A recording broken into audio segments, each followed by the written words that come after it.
We're back, and it's still 2014. How did that possibly happen? I have no idea. I am Stanford Chidge, and you are watching and perhaps listening to the Chelsea Football FanCast, and this is Jonathan Kidd, who is lovely and an actor. I've got a bit of a problem here. I don't think I'm in shot very well. Well, you are so... Only an actor would have thought exactly. of that. I think actually, Jonathan, if you can I get in like this? No, you move to your right. No, you're going the wrong way. You're going the wrong way. Move to the right about 3 foot. About 3 foot? Maybe a bit more. There we go. That's perfect.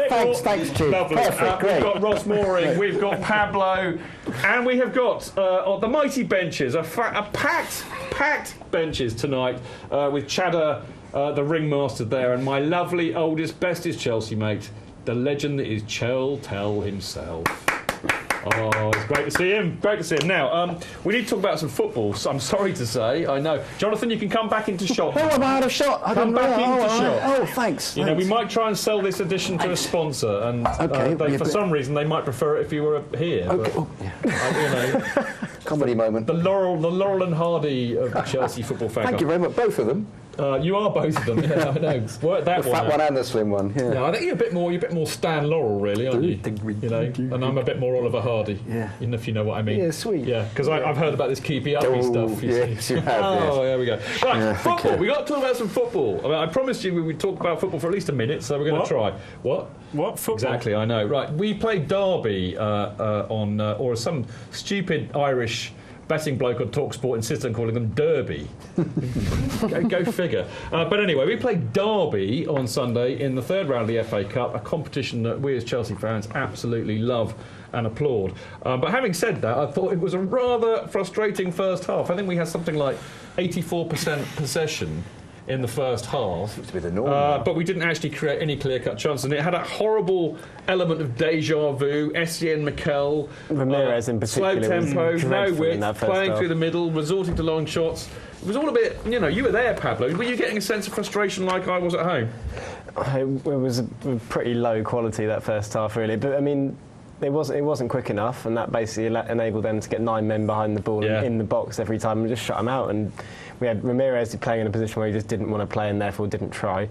Do you know what? The worst thing about Ramirez being on the right, which is I've said that I don't think he's a defensive midfielder in the way that he's been used. He's okay on the right. We've used him there before. He's done all right. And I was really very depressed to see how shocking he was on the right, when terrible. Actually I've been saying that's where he should go. So and actually you can see even right at the start of the first half, the second half, even before the substitutions were made, he was a lot more central and immediately we looked more effective. Yeah, when he's played out there in the past, it's usually been games like Barcelona where he's stretched on the counter-attack. And Derby got men behind the ball, and credit to Derby, they're a good side. I think they've won something like 8 out of their last 10 in the Championship. So I didn't have a problem with it because I just thought that the more they defended, the more we were passing the ball around, they would get knackered. Yeah, and they did completely. That. Yeah, and the first, I don't think Jose gets worried about the whole thing. He's just looking on. And I don't think he does because he thinks the second half will tear him to pieces. It's all psychological as well because they get tired, but they keep feeling the longer they go into the game 0-0, the more likely they are to get a goal, so they push up anyway. And both of those happened, and suddenly Willian and Hazard are running riot.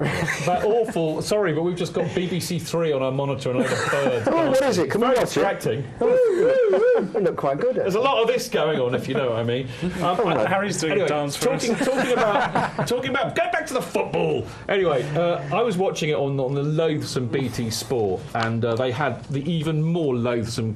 I have to be very careful how I say this. Neil Warnock. Not his anagram version of the name. And he basically. He was, this is a terrible match. This, I don't like this at all. I can see that Jose Mourinho, he just wants to win it 1-0. It's terrible. I wish somebody would just kill him, basically. Frankly. To be fair, though, he's good value because he is. Where there's muck, there's brass. Yes, but when he gives that kind of. Where there's brass, there's muck. But your objection to it, so it's perfect. Isn't I hate him. Like, Savage used to be like that originally. I know, but setting a programme up. Eyebrows. Yeah, all right, I agree. I hate him as well. Man, Jonathan? I hate him. I agree. You're browbeating me now.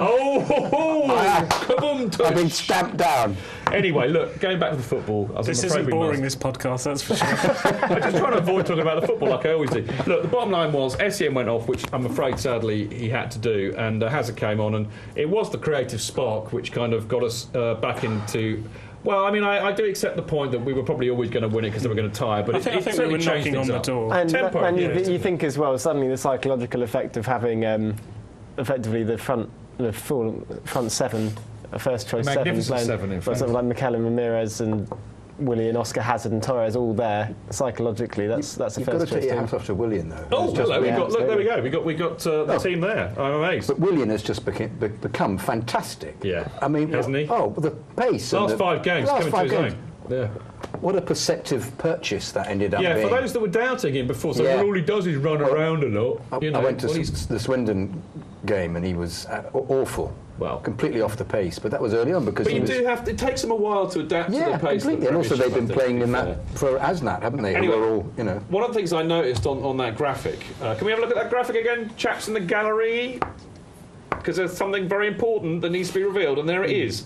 Because the meanest man of ratings ever, i.e. Ross Mooring, has given a certain John Obi Mikel 9 points. Absolutely. Nerf if you're in France. He was fabulous. He was 9 if you're in Germany. But a good old 9. Nuevo in if you've got a bit of a speech impediment. So, and there's a reason for that, isn't there? Because apart from the fact that he played brilliantly, as he always does in our view, the man was wearing the captain's armband on his 300th appearance when he scored an absolute brilliant header. Proper header, wasn't it, from a corner? It's a quality header. Yeah, from a free kick. Brilliant header. Yeah. I love him like that. I haven't seen it back yet, but I mean, it looked to me that he just moved to the front post and no one followed him. And That's right. Mate, I tell you, it was one of those headers that you see occasionally on a corner where the guy who scores the header, it looks like he jumped 10 foot higher than everybody else, and he looks bigger than everybody. With his afro, he's got that extra height. Yeah, it did flatten it a bit, though, to be fair. But I think actually to pick up what Jonathan was saying about Willian, it was lovely to see a corner taken by a Chelsea player that actually beat the first man. Yeah, and it was a really, really good ball as well. It was top ball in. So they don't frequently do this. Sorry to interrupt. No, that's right. They do this business of tapping the ball to each other in positions where actually you should be knocking it in. I've got a question for you all. Because we've got to move on because we've got lots to talk about, so I should be doing a lot of this tonight, I warn you now. But it must be a bit frustrating for Joe. So I'm actually going to ask the benches this. I was thinking during the game, benches, that it must be very frustrating for that wonderful man up there, Jose. He picks a team that might not be the first team, but he thinks they're good enough to do a job, and he sees them struggle, which means he has to make a game-changing sub. And it's really odd, isn't it? Because we do clearly have a squad with more depth than last year, but I think we've clearly got a first 11, haven't we? What do you think about that, benches? Yeah, I think it just there's a lot of games in a short period of time, and he's given players the opportunity to go and prove themselves, and when they're not doing the business, he needs to rely on the ones that he will. So it's just resting some of the players where he can, even if it's only for half a game, but a lot of games in a short time. It kind of worries. Sorry, Pablo. It kind of worries me when I he had to. We'll talk about the Southampton game in a minute, but he had to bring Oscar and Willian on to turn that game around. He had to bring Oscar on and Hazard on to turn this game around. As I said, it must be a bit frustrating for him. What do you think? Do you think he's frustrated? What other people in Mixler think? Do they think that I'm barking up the wrong tree? They usually do. No, they're pretty much in agreement. I think the general consensus is that there's some players he can bring on to win games, and there's some players that he can bring on to keeper leading games. There's some that are better at holding the ball up, and there's some that are better at creating things. Interesting stuff. For what it's worth, I totally disagree that it's frustrating for Jose. Well, there's a first. You did totally disagree with me. I never ever thought I'd see that. I would say it's very frustrating for us watching tight games where nothing's happening. But I think whilst he's still got the utmost confidence, and the players have the utmost confidence that they're going to keep the score down and get a goal. Unlike us, he doesn't panic. Yeah, it doesn't matter. And really. I think we were playing well in Southampton and Derby away. We just hadn't managed to find the back of the net. Could I put forward a point? A very quick one. We're going to move on to Southampton. Branner hasn't been playing, which I actually think. Frank. I think with Branner not playing, it means that you've got Athy on the right wing. Dave. Pumping the ball in better than I'm afraid than Branner can do, because he's not a great crosser of the ball. He's a fantastic defender. I'm all for balls being pumped into the middle. Yes, we're allowed to say that. Pumped? We can. Okay. We can say pumped. Okay. And we can say middle. Can we? Yeah. What, into the same sentence? Yes. Okay. But that's my point, is I think the balance of the team defensively is better with Athy at right back and Ash at left back. Right, before we go to the Southampton game, that's a good point actually, mate, but I want to show off this is my Christmas present from Ross. Can you see that? Bravo. Why don't you give me a C? H-E-L-S-E What does that spell? Chelsea. Chelsea. Chelsea. That was really lame. You're all fired. That was awful. Everybody should have. But you should have primed us, though. I did, though. You didn't. I just do things on the cuff like that. Oh, okay. Anyway, we've got to go. We're going to talk about Southampton in a minute, but first of all, we're going to have this wonderful bit of big match stingage.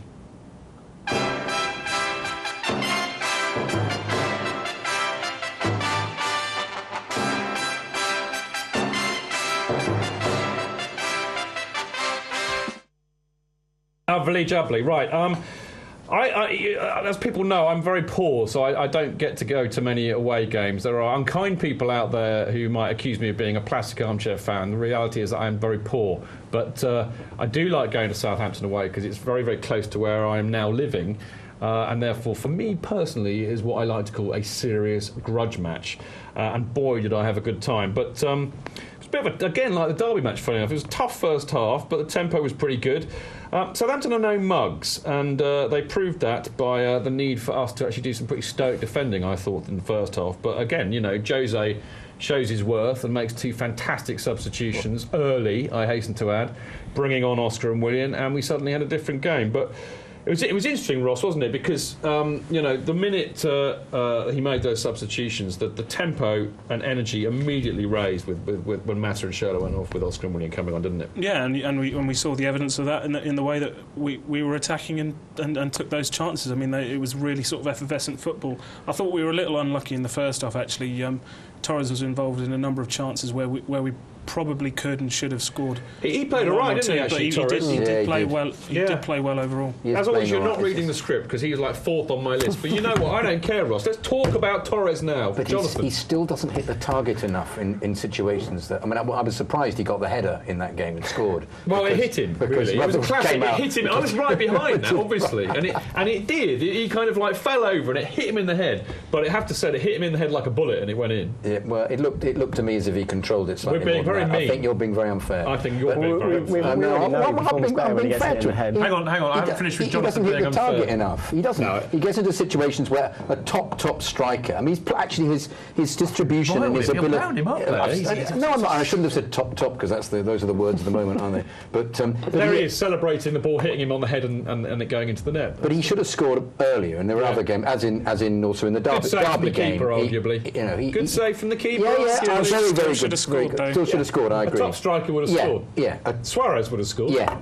Aguero would have scored. Absolutely agree. Jonathan, no argument. Yeah. What I will say, there's one slight mitigation for Torres here on that goal. Was in some respects that was a proper striker's goal because the ball came in, he was following it up, and he was in the right place at the right time to score a goal. And I'm like you, I'm quite old school. It can go off their rear end from a yard out. I don't care. Vialli. It's a goal. Yeah, a goal is a goal is a goal. And as a striker, I love them when they poach. Yeah, I love that in the 6-yard box. Yeah, that's for proper strikers. Jimmy Greaves apparently did a lot of that. Yeah, exactly. He used to side foot balls in because he was so close. I mean, it took good for him. Now, here's an interesting fact about Torres. He's now scored 40 goals in 150 games, or I think he had then. Chadder will correct me if I'm wrong. It's 41 in 152 now. So I didn't need Chadder to correct me. I had you. I looked it up earlier. When I wrote that, it was 150 and 40. It changed in the second. Did you write this last week then? Yeah. You asked. Wow. I know. I just predicted it. You're so but I mean, the fact is, he scored 40 and 150. And good strikers tend to score kind of 1 in 2. That's like a good average. Yeah. And really great strikers score like 1.5 in 2. So that's poor by anybody's standards. But you know what I love? We give him unbelievable support. I mean, I was at the Southampton game, and the support he got for scoring that goal. Torres. And you know what I love most about the fact that we give him great support? It must really wind the opposition fans up, who are probably sitting there scratching their heads going, Why do they give him all that love and support? He's a donkey, and yet every week they support. But why we're Chelsea. That's what we're about. But also he does occasionally then pull the rabbit out of the hat, and he scores a great goal. Yeah. The Europa League goal was. He is the debate that will not end, isn't he? To emphasise that point, yesterday when he was brought on, I turned to Segi, the guy next to me, and just said, here come the inevitable, what a waste of money championship chance from the Derby fan, and he barely got on the pitch by the time it started, which was quite funny. What do the benches think of Fernando Torres, El Niño? Well, he was in the right place at the right time to score the goal. That's what all strikers should be. But he obviously should score more because he's misses too many easy goals. Sage words from the Easy sage chances. man that is Cheltel. We've missed Tel. We've missed that sagacity, haven't we? Yeah. That was a good word. Very good Where did that word. come from? Very good. What have I been smoking? You've hidden it somewhere in your person. Probably. There's plenty of places to hide it. Yeah, I didn't realise that. Cheddar, what are the people on Mixler Land saying about Yeah, well, Torres? I am. Well, I'm sorry to just poo-poo what you're saying there, but I actually asked the question about whether Mata deserved to be taken off in that game. Well, what do they think of that? Because that was, in fact, my next question. Do you think he deserved to go off? Don't think deserved to go off. I don't think he was playing that well, to be fair, mate. Well, I don't think he was no different from anybody else. But was he right to come off? Most of the time. At CJ Zola said yes. True Blue Terry says definitely, and in brackets, however much I like him. And Jilly B says not for me, but the result vindicates the manager's decision. Is that Jenny B? Jilly B, Oh, 66. Jilly B. Actually, Not Jelly Bean. 66. I love that face. Can we see that photograph again? That was bonkers. I love that face. That's a chidge look when I've been denied something, and I think we should have a competition to write in and suggest what I would have been denied if I had a face like that. Matt's trying to lift something out of his pocket. Matta's been eating all the pies as well, by the looks of that. To be really fair, to be honest, guys, I mean, I didn't think Matt was playing that well. I thought the tempo was too slow, and we were, Southampton are a very, very organised side, and they were defending, across the middle as they always do. And, as I said, I've been saying it for weeks, Matta plays sideways balls that don't go anywhere. I accept that, it's a problem when you have strikers who don't make the right runs, but nevertheless, I think it was the right move. We've got... Carry on. What about his reaction, though, Pablo?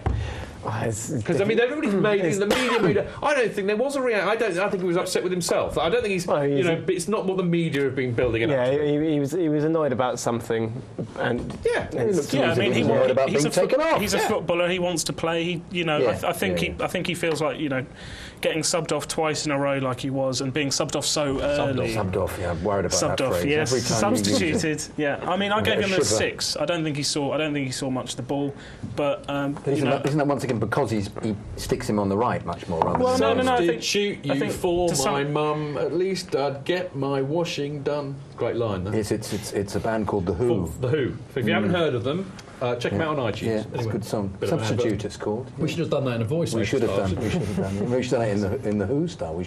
I'd have played bass with you. Oderono. Yeah.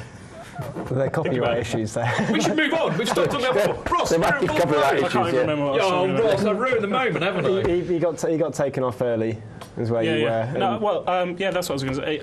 I don't think he's physically the best type of player to be involved in sort of a high pressing game. No, I agree. Particularly a high pressing game in sideways rain. Just to move it on a little bit, I think that I do firmly believe. I mean, I think he has every right to be frustrated, taken off. I would hate to see a footballer being substituted and going off smiling and agreeing with it. Yeah, wholeheartedly. I used to get subbed off a lot when I played football. Was that because you were too mouthy? It's because I was rubbish, basically. No. But I used to be really angry. I used to kick things, usually the manager. And the referee. I got sent off when I kicked the referee. But the bottom line is, I don't want to see anybody angry, not angry, about that. Do you think he's going to stay, though? Do you think he's going to stay? This is one-word answers because we got to go. We've talked so much about rubbish that we've run out of time. So sorry, people. Probably stay. I think he's going to stay personally. I don't see him going. Ross. Yeah, I think he's going to stay, but long term, it's a bit of a question mark. Should he stay or should he go? He'll definitely stay. That's what I like. There we go. We all think he's staying. So stick that up your pipe and smoke it, Media Land. Right, after the break, we're going to be talking about some fannies, man of the match, child of the match, Guinness and celery moments. I'm excited. I hope you are too.